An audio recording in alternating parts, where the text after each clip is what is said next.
Hey, this is Brian Gonzales, CEO of WealthQuotient and the host of the Relational Capital podcast. So excited to have you join us this week. I sit down with Raphael Sauleau. He's the CEO of IYC, the International Yacht Company, one of the largest players in the yachting world. And Raphael joins us all the way from Monaco for this discussion. Now, Raphael is an avid ultra marathon runner. He has competed in Ironman competitions. And so he talks about the mindset that's needed to compete at that level and how that translates into how he leads his business, and also the mindset that he uses to build relationships with their wealthiest prospects. He talks about the preparation that's needed for our engagements and meetings with ultra affluent prospects and the psychology that goes into truly building winning relationships that aren't performative. Now, why did we start this podcast? Well, at WealthQuotient, we believe that referrals are way too important to get wrong or lead to chance. And if you raise money or sell to the ultra affluent, I'm willing to bet that most of your clients and donors have come from introductions and from referrals. And yet what we find time and time again is that most organizations, most sales professionals, and most fundraisers have zero process when it comes to referrals. And so if you raise money or sell to the ultra wealthy and you would love to learn about how to secure more introductions from your existing clients and donors to the affluent individuals within their networks, we'd love to talk to you. You can go to www.mywealthq.com to learn more or to schedule a call with us. Again, we'd love to chat. Now, with that being said, let's dive into this conversation with Raphael. I hope you find it helpful.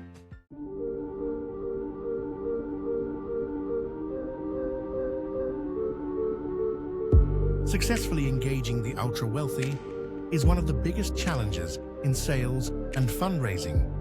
Very few have developed a process that consistently opens doors, unlocking trust and influence. On Relational Capital, Brian Gonzales, CEO of WealthQuotient, sits down with leaders in luxury, finance, and philanthropy who've mastered that process and risen to the top of their fields. They share stories, strategies, and principles that drive results. If you sell to or raise money from the ultra-affluent, this podcast is for you. Well, for those that are not familiar with IYC, International Yacht Company is one of the leading global firms in yacht sales, charter, and management. And Raphael has spent his career working with some of the most discerning clients in the world. So, Raphael, thank you so much for joining us. Well, thank you for having me, Brian. This is going to be an interesting discussion, right? I think it'll be fun. Hopefully it'll be fun. Hopefully it will be fun for you and I and those watching. And before we dive into IYC, I'd love to give people a little bit of a personal look into our guests. And one of the things I find fascinating about you is you're not just fit. I mean, look at you. You've run marathons, you've done Ironmans, ultra marathons. And being someone that still considers myself an athlete, I still have the Whoop, so I'm tracking the things. I have too, you see? Okay, oh, there you go. I can't keep up. I'm trying. There's so many of these products today around, so I'm trying two of them to see which one is the best. So I'll let you know what my study reveals. Yeah, is it gonna give you two different readings? That's very interesting. For now it does. So it tells you a lot about the accuracy of these things. I guess so. So Raphael, where did the passion for these ultra marathons and Ironmans and whatnot, where did all that come from? Yeah, look, I always been, I started my career in the sport arena playing soccer, football, as we say on our side of the pond. Sure. Yeah. And I almost made pro, but my dad said, "Look, you're gonna go to school. Forget the football, and so you won't be going to the formation center and all these things." But I used to play quite an interesting level, and then the party came, the girlfriends came, and then that was it for my football career. But I've always been doing a lot of sport, and I came into ultra trail, ultra running after a personal unfortunate event. So that took me into challenging my mind and my shall I say, my stamina. So I went Mm-hmm. into these 100 miles running, 10,000 meet up races in Réunion Island, Mont Blanc, in many places around the world. And I've done this for about 5, 6 years. So, when you Wow. run 35 to 44 hours, you get a time to think. To think about life, to think about many things. So it's not only sport achievement and accomplishment; it's also mental accomplishment. So that took me for many years. And then one day I was on top of the mountain in Chamonix in France, a very famous race, the World Championship of ultra running, if you like. And then it was cold, rainy, dark, and I said, "What am I doing here?" So I realized I think that time was over, and then but I could not just stop doing something. So I talked with some friend, and they said, "Hey, why don't you try a triathlon?" I said, "Well, a triathlon, they all look very fancy with their bags, their colorful clothing, and it's not for me." Say, "Try, try, try." I said, "Okay, but how does it work?" So I said, "Okay, then I want to start with an Ironman." I say, "You're crazy. You never start with an You're going to Ironman. start You with an start." Iron Man. You're going to start with an And Iron Man. Wow. so I started with an Ironman, and I did the Ironman in Nice, which was very enlightening. And then I've done that for several years, and I'm still doing some Ironman races at times. Obviously, it becomes complicated as you get older, and the work takes you away, and a lot of travel, jet lag. So, but it teaches you not only discipline but also mental stamina, which I think you can relate to it also in our business world. It's not all about having fun; it's also about being able to manage your body and your mind and your time, which you can apply in many disciplines and areas. So areas for my sporting activities and careers, but I'm still having some fun, and I have to admit, unfortunately or fortunately, it is my very good drug. Well, I mean, it's much better than other vices, right? I Yeah, uh, yes, I can sort of relate. I ran track and played football in university. Obviously, we're talking about American football, and I tried to do a triathlon once, and it was a sprint, so it was the baby triathlon, right? yeah, And man, I was the top 5% in the run, top 5% in the bike, and I was the last one out of the ocean when it came to the yeah. swim. Well, that's uh, It that's it might have been the challenging most part for humbling many. thing I've ever done. It might have been the most humbling thing I've ever done. It was embarrassing, quite frankly. So tell me about how the mindset, and especially this, because especially when you're doing ultra marathons and Ironmans, it's the ability to suffer well, right? So you have apparently trained yourself to suffer well, stay focused, long term, like you mentioned. I'm just curious in how that shows up and how you lead and how you build relationships in business. Well, when you prepare races like this, first of all, you have the preparation as itself, so which is much more important than the race itself. So you need to build up your plan, you need to work your alimentation routine, and then when the race comes, then you need to give it all and basically make sure your plan works and you did not overtrain or undertrain. So I relate to business because it's pretty much the same. When you're about to meet a client, a new client especially, you prepare, you try to know how your client is, who your client is, relate to potential circle of that client and understand where they live, how they live. And then when comes the day to meet, most of the work is done in some instance.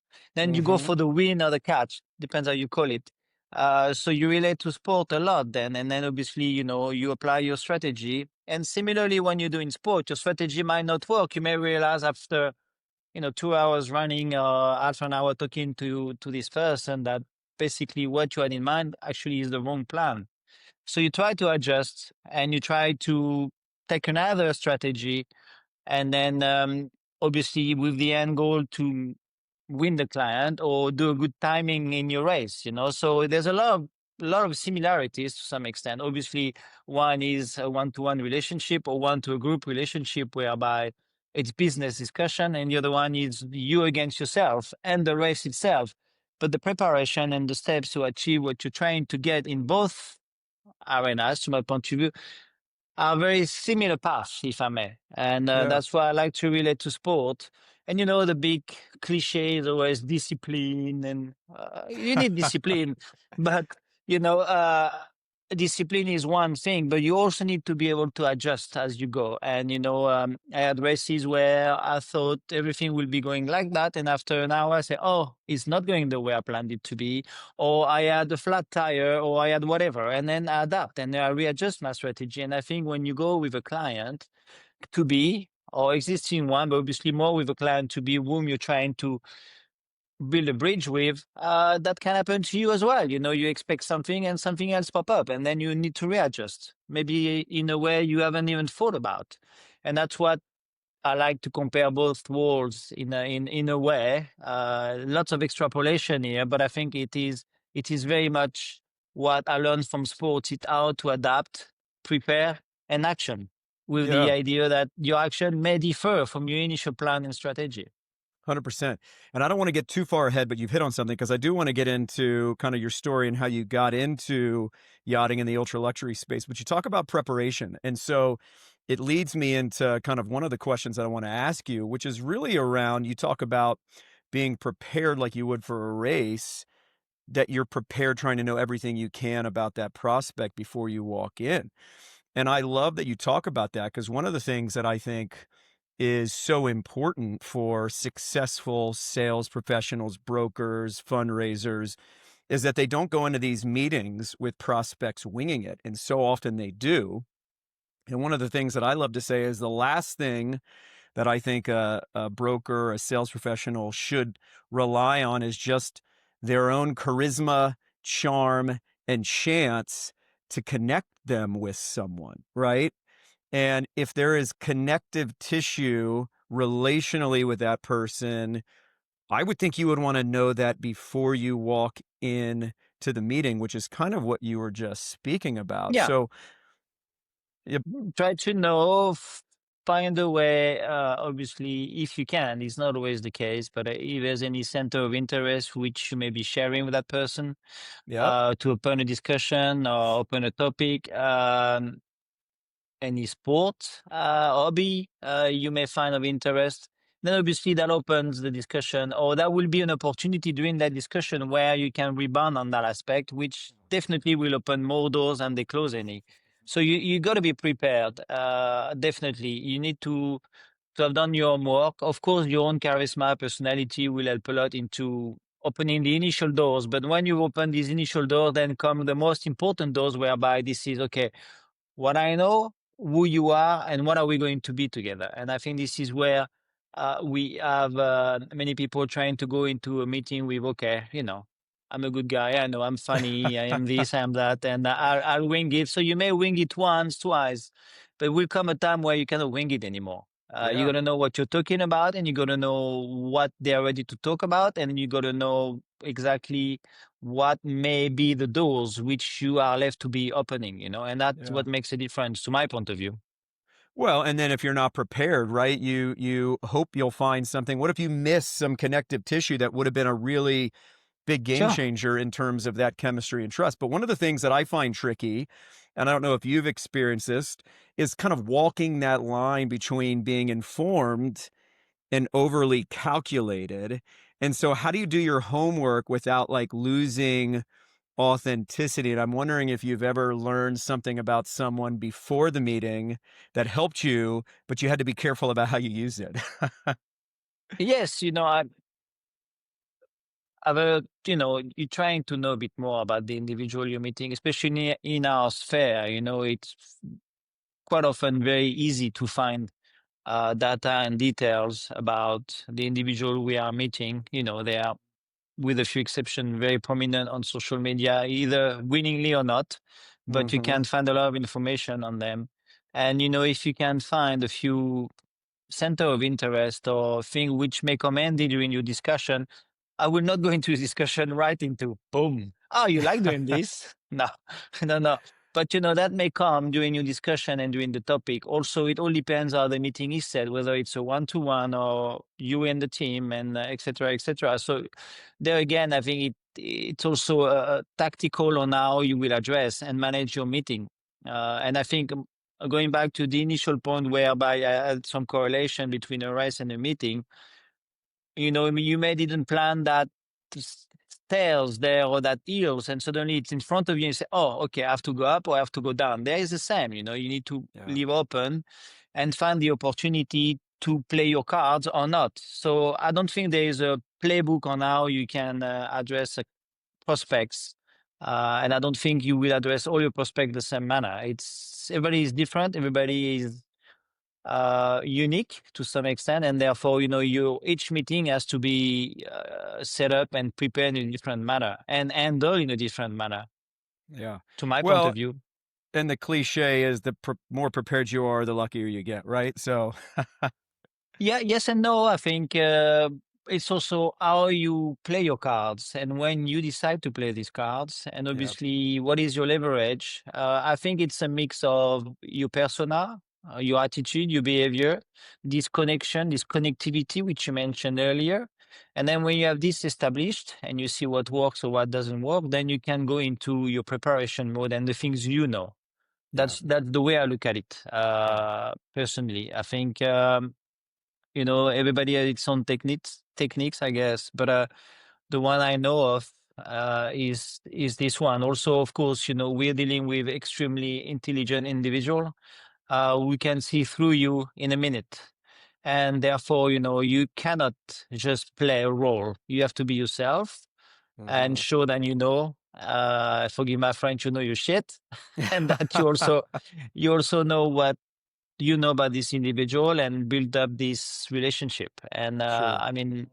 the way I've done myself in my career, I worked now indirectly with ultra net worth by trying to obviously provide them with some services. I worked directly with ultra high net worth individual by building up their family offices in the past. So I've been doing pretty much both ends of the stick, if you may. Yep. And I think that applies pretty much all around, whereby it's extremely important that one, you remain yourself, don't play a role, and number two, come prepared and with the right arguments to utilize or not at the right time. Yeah. Well, we got a little bit ahead of ourselves, and I'll take the blame for that. But it just worked. So for those that don't know your journey, I'm just curious. How did you end up in the ultra luxury yachting space? And I'm curious. I mean, obviously you're in exotic locations. I mean, yachts are the best. Who doesn't love being on a yacht? So obviously you love that. But how did you get into this? And I'm curious as to what's your favorite thing about what you get to do? Look, how did I get it? I was always, most of my career has been at sea or around sea or on board boats. And then fast forward, I worked for a shipping management company for many years where we were involved with any type of shipping management and crewing for cruise lines, LNG, cargo, whatever. And then from that, I met individuals who were keen to get some guidance and support on opening businesses. One of them being a very ultra net worth individual whom I started to work for, opening their family offices in Monaco. So obviously, this entity owned many yachts and hotels. So then I came into the yachting world directly like this. Whilst before that was more on the management remote position. And then fast forward, I got an opportunity with famous brokerage houses initially, and then I started to work there as the chief executive, and then moved on, and that's going to be about 10 years now in the yachting sphere, Wow. in our sphere, and I think it's a very unique um, opportunity whereby this environment allows you to work with the most discerning individual in the world in terms of career development and business. As obviously they all have been extremely successful. So they're all extremely interesting individual to deal with. Yachting can sometimes play a different role on some of them. There is this emotional thing about yachting, which one has to explain to me how it impacts some of these individual at times. But I have to admit that you're dealing with something which is their vacation, their asset, their way to escape, their way to work. So it ticks many boxes at once, and you you get to see at time a different person when you are working and dealing with their own yacht, which is extremely interesting. Going back to my previous job as working for the family, I mean, the place they preferred to be and meet themselves was their yacht. That was the best place, and they had houses, they had planes. I mean, you name it for all the asset these persons can own. But the yacht was the place, and the reason why for these at least, was the fact that they would be meeting their family in that pace for Mm. 2 or 3 weeks a year or 4 weeks a year, and everybody will get together. That Yeah. will be okay at the beginning, maybe iPhone, iPad, whatever, TV, but then suddenly it will all glue together again. That was their space where they could escape, vacation together. Of course, they will do some business in some instance, but that was really the space. And you can find these when you deal with some of these owners and how they approach their yachting life. It's a different perspective, it's a different approach, it's a different philosophy than they will have when they buy a private jet, for example. Yeah. It's two very similar sector, but two different approaches Yeah. in terms of what do I get out of my jet and what do I get out of my yacht. And Yeah. that's a very interesting exercise when you are lucky enough to discuss with these individuals. Yeah. Almost the business jet is a time machine that's saving them time, but the yacht is a platform for just the ultimate experience. Yeah, and again, it's a matter of time, the luxury of time on a yacht. Yeah. There again, it's a matter of being able to utilize your time to the best of its extent. What is luxury for you might not be luxury for me, but for me, time is luxury. And the fact that I Mm-hmm. can be on a yacht with my loved ones or my business partners or whatever, and be able to use that time the way I want, obviously being very well pampered by the crew, in a beautiful place around the world. What else? Yeah. What My business else? jet is going to take me to my yacht and from my yacht, but Yeah. I will stay on But I my want to get yacht. to the yacht. But I want to get to I the want to get yacht. to the yacht, but different proposition. Uh, Great to have both, but a different proposition. So I want to shift our discussion a little bit, right? So when you think about sales professionals, you think about brokers, in so many ways, the nonprofit and higher ed fundraisers and philanthropy that we'll be watching. So often we get coached and taught on the technicalities of the engineering around the yacht or the specifics around the features and so much. But what I hear so many folks talk about is just how much they need help around the soft stuff, right? The soft part about building relationships and how they engage with folks. So I'm so excited about just what you have to share in that regard. And you've obviously worked with some of, as you mentioned, the most discerning individuals in the world. And so in your experience, I'm curious, what do you think actually earns their trust and their respect? I think going back to what we discussed earlier, they can see through you. Most of these individuals. Uh, Obviously, you need to have a personality which appeals to them. But remember, you work with and for them. You're not their friend. Mm-hmm. That's one thin line that many people sometimes forget about.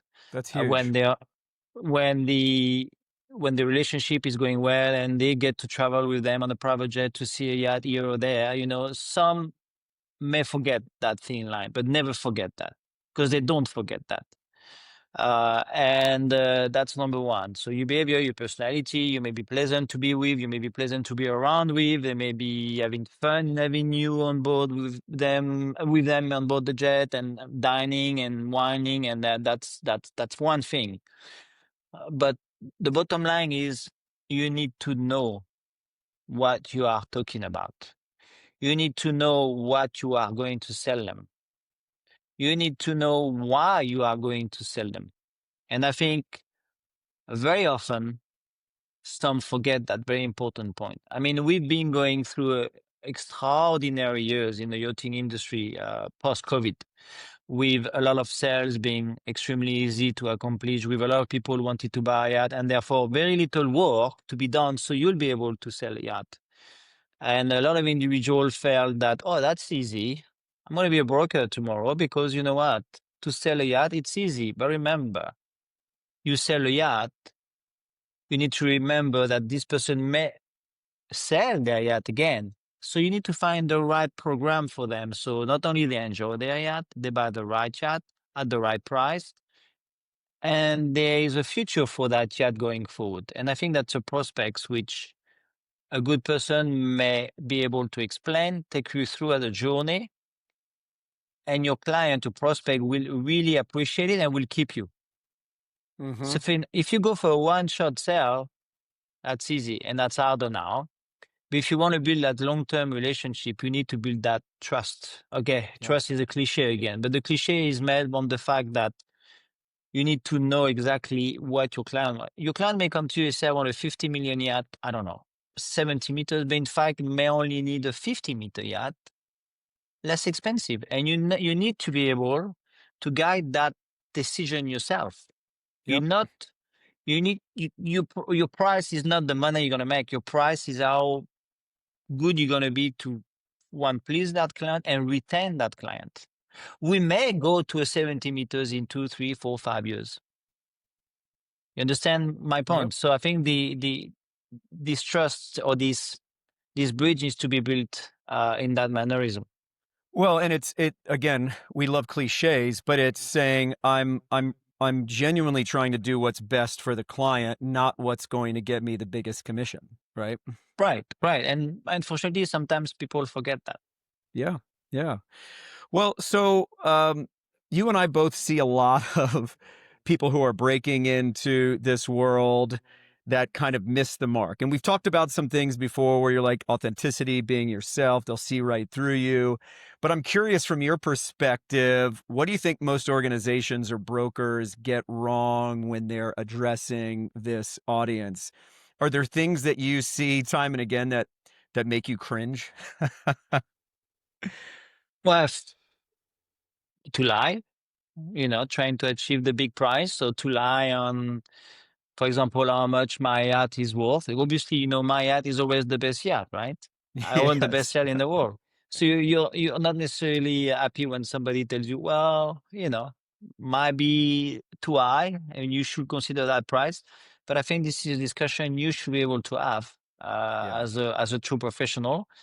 Tell the truth. Obviously, there are ways to do it so you don't upset or annoy your client. But I think this is for me, always be objective, realistic in your discussion when you are having potential sales or purchase related meeting with these individuals. Yeah. When you look at the relationships that you've had, because again, you've interacted with these folks for years, I'm just curious if there are people that you can think of and almost like what's been the through line? What's been the themes that have kind of been woven into the relationships that you've developed personally with ultra wealthy individuals and billionaires through the years? Well, the theme, they're all different, right? Yeah. They all have different expectations. They all have different modus operandi. They all have different families because in some instances, the family has a big role to play. Yeah. The wife or the husband, it depends, have a major role to play. Or else sometimes it's a very individualistic decision. And obviously one approach is different than the other. In one part, you will be dealing with multiple individuals who may have a different approach, different expectations. And on the other hand, you're only dealing with one or two, or a family office representing one or two individuals. So I think the theme here is never the same. There's no one line or one fits all which goes. I think again going back to our initial discussion, you need to adapt yourself. You need to be able to. It's not a mold, if you see what I mean. We need to Yeah. go around and adapt ourselves and learn the individual and adapt our speech and methodology going forward. I mean, now what we see now is fair. Some of the changes we've seen for the last 5-6 years is the yacht owners and charterers are getting younger overall. So that's different there as well. You're dealing with different approach. You're dealing with different expectation. Also, the technology being advanced, the overuse of AI being what it is today. It's also changing the way you approach business. Mm. I see today some customers, they're going to ask who is the best broker in the industry to AI, Hmm. and call. I say, okay, Yeah. you know, but when you know how AI is being developed, it might be irrelevant at times, or relevant at other times. So I think going back to the same principle, when you are dealing with these prospects, adapt yourself, obviously, if you're dealing with the younger crowd. Uh, Most of our clients today, they know everything. They have a reach to what a yacht, how the yacht is built, the engine, the potential sustainability performances you can get, the prices, the difference between this shipyard and that shipyard, whether it's built in Italy or in Northern Europe or in somewhere else. So they know all of this for most of them. What they're looking into you is guidance as a Mm. professional. Sure. So first of all, you need to make sure that you know as much as they do. Some people don't. First, me. uh, Some people trying to sell a yacht to someone who knows more than you, it's who quite knows more than they embarrassing, do? Yeah, that's not great. but that happens. I'm And people still manage to sell the yacht because of their charisma and their persona. But sure. I mean, that's extremely important to have the minimum knowledge, and the rest is to adapt yourself. Yeah. One thing is for sure, and that is I've learned throughout the years, and that's what actually got me my job with the family office. Is like I told the people the truth, which many times was not what they were expecting for me to tell them, Yeah. and they respected it because very few people will tell this individual, "No, you're wrong." Yeah. Yeah, and I've heard and experienced so many times where in some ways that principle, that ultra high net worth principle will test you. They know the answer. They're going to ask the question to see if you're going to give them the answer that they know is true, or they might test you to see if you'll correct them And if you don't know, you don't know. Just say you if don't you don't know. know. Yeah. I mean, honestly, you cannot know everything. I don't know. Obviously, if you're putting forward a certain yacht, you better know about that yacht. Otherwise, you cannot. No one can expect you to know everything. Yeah. But for sure, if you're about to sell an asset which is worth 50 million, 60 million, 70 million, you better know what you're going to sell them. Yeah. Well, and you brought up something a minute ago that I want to come back to because it's interesting to me. I'm curious from your perspective. You talked about the age of your um, clients and customers getting younger, and Uh-huh. certainly technology plays a part in that. But have you found any kind of themes in terms of how you approach a younger prospect as you would someone from an older generation? And I'm curious because of AI and different things like that. This might sound like a bit of a counterintuitive question, but I wonder if they're less reliant on the relationship and more reliant on technology in some ways. I'm just curious from your perspective. I think, honestly, in our world, 90% of the time, the relationship it will be key. Mhm. Your ability to build that bridge with the individual, let alone the whole asset specifics and techniques and whatever yourself as a person, how you can build that bridge, whether this person likes me or not, is number one. Yep. Then comes your knowledge, and I think irrespectively of your generation, I'll say, and again, no one, no one size fits all. You probably will come across some younger guys being a bit drier, not really, giving a damn, just wanting to Okay. get to to the results, and you selling them about, which you might find it less true. Again, there's no truth for it.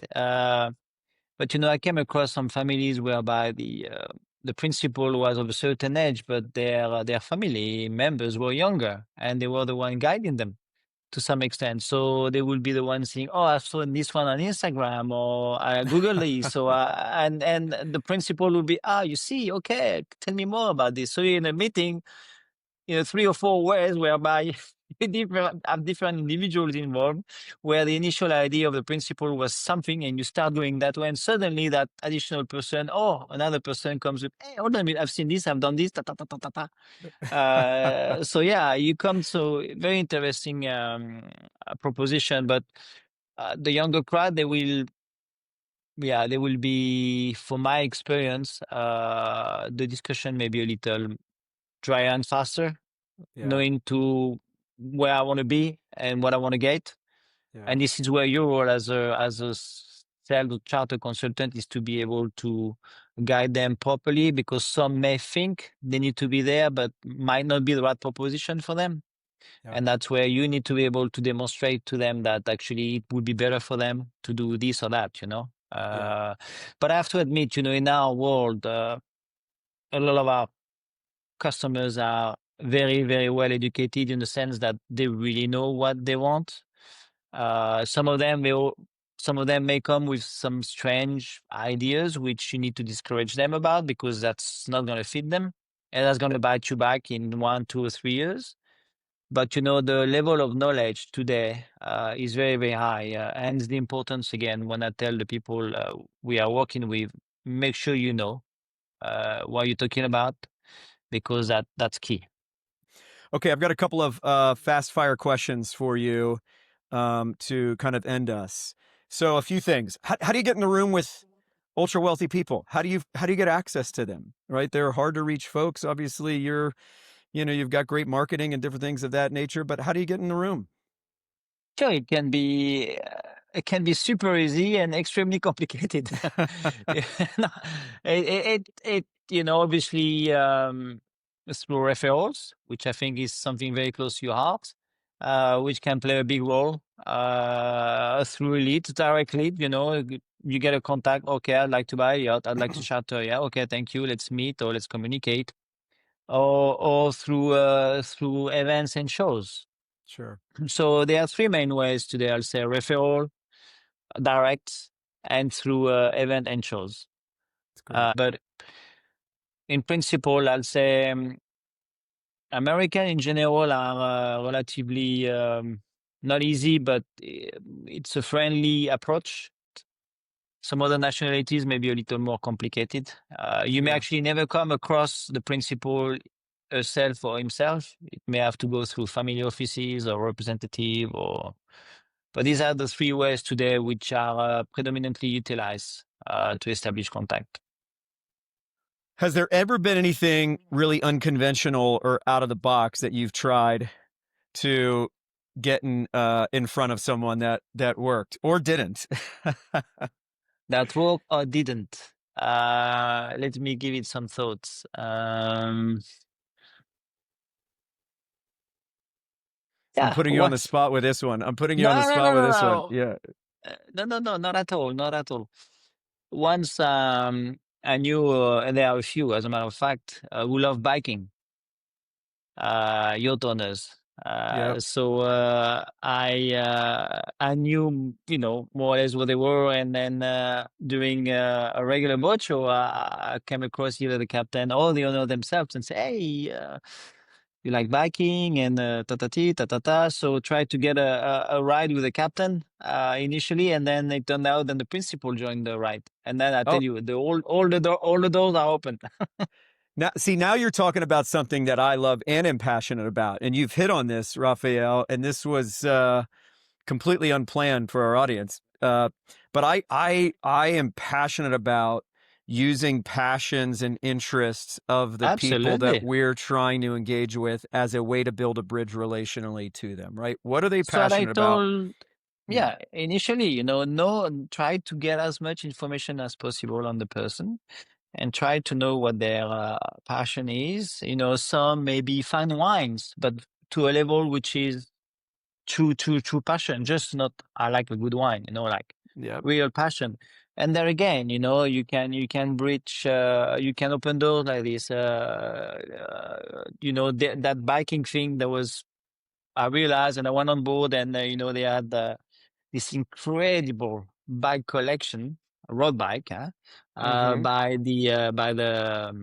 By the garage, and actually the owner was running a team, and then it just beat that tack immediately, Yeah. and then you start talking, and then initially I didn't plan to have the owner, but then Captain, we went and the owner showed up, and you don't even talk business at all during that ride. Nope. Just just the ride and your hobby and your passion, the rider you like, the races you follow, and then it follows up, and then let's do this, let's do that, and that's the best way to build up relationship because it comes from a genuine common interest, which is out of any sales motivation. And 100%. for me, these are long-lasting relation, which, if you do a good job afterwards, should allow you to retain for years. Well, I mean, look, this is one of those time-tested principles again, right? I can try to sell, sell, sell. Let me talk to you about the yacht. Let me talk to you about the yacht. Let me talk to you about the yacht. And you get nowhere, you get nowhere, you get nowhere. And then you find out they love biking and that becomes the bridge to the relationship that then opens the door later to talk about yachting. That wouldn't come if you took that more direct approach and left out the interests and the passions. Yeah, for some it's fine art. So you can go there again. You try to find out which kind of art they like. If there's any specialty they like, and figure out a start of a discussion. There again, you must know what you're talking about. Don't venture in a place where you have no idea, Yeah. because then it's gonna be counterproductive. Well, but it's okay to show it interest even if you don't know. But my joke is I don't care if it's underwater basket weaving. If that's what they like, man, I'm going to start learning about underwater Yeah, but basket weaving. it has to be a genuine interest. Sure, Because if your interest is not genuine, they're gonna see it as a tactic to get to the sale, which then is 100%, counterproductive. So you got 100%. you gotta be you gotta be extremely genuine Yeah, in everything you do. Obviously, people sell both cars, planes by being non-genuine and only driven by the gain, which is fine. Happened before, will happen again. But I think the top brokers I came across were genuinely interested in what you like to have, and that yeah, makes a huge difference. So yeah, something to keep in mind. And actually, in the Ironman races, you find a lot of people who have yachts. yeah. Yep, So that's why you well, a did it. lot, So that's why a you good did it. number. Now we No, know what the because motivation was. It wasn't genuine. You were trying to get the sale. you're too tired to talk to anybody after the race. Yeah, fair enough. Okay, this is my last question, Raphael. Closing advice. Someone that is selling to, raising money from ultra wealthy people, trying to get access, trying to build trust, trying to influence in the right way. Any last words of advice that you have that are that you've kind of developed through your career? Well, if you're going to convince someone to invest into philanthropic, there again, I think it's important then you come across something which is close to their heart, something which is meaningful to them, because the solicitation for these people is daily. Everybody's Mm-hmm. asking them something on a daily basis. So I think to go and ask, you got to know if it's something which is genuinely close to their heart, and therefore you may have a door open for discussion. Yeah. That's for one. Now, in terms of a hard sell, I think this is something which will come from the initial discussion with your customer, and it's for you to make the best assessment on what they really need and really want. Just don't go for hard sell. Just try to analyze, study, and discuss with the client on what they really want to do, what their objective really are. It happens to me several times. Then people will come and say, "I'm going to buy this yacht or these two yachts. I'm going to make business. I'm going to do." I say, "No, you're not going to make it. It's not going to work. It's not going to happen." So I may have lost a sale, Hmm. but first of all, I've been true to myself, and I think I've been doing what I thought was the best thing for that individual. Yeah. And I can go to bed every night and say, okay, that's okay. I'm going to sleep very well tonight. Yeah, I'm asleep well. I did right by them. And a mentor of mine once said, Brian, when it comes to these folks, you don't ever sell to them, quite frankly. There's no hard sell, there's no selling at all. You're presenting information and then letting them make decisions on their own, right? Because to your Well, point, they're very well informed, right? and I wish everybody will think the same way, but the world is not all, rosy, and everybody are thinking the same manner. You have, unfortunately, people going for the hard sell every day, and to some extent, it goes against the nature of what a good salesman should be. Sure. Raphael, this has been fun. Thank you so much for joining us. Thank you for having me on this new podcast venture. Yes, this is fun. Well, I'm Brian Gonzales, again, CEO of WealthQuotient. This has been Raphael Sauleau with IYC, and we'll see you on our next episode. Thanks so much. Thank you, Brian.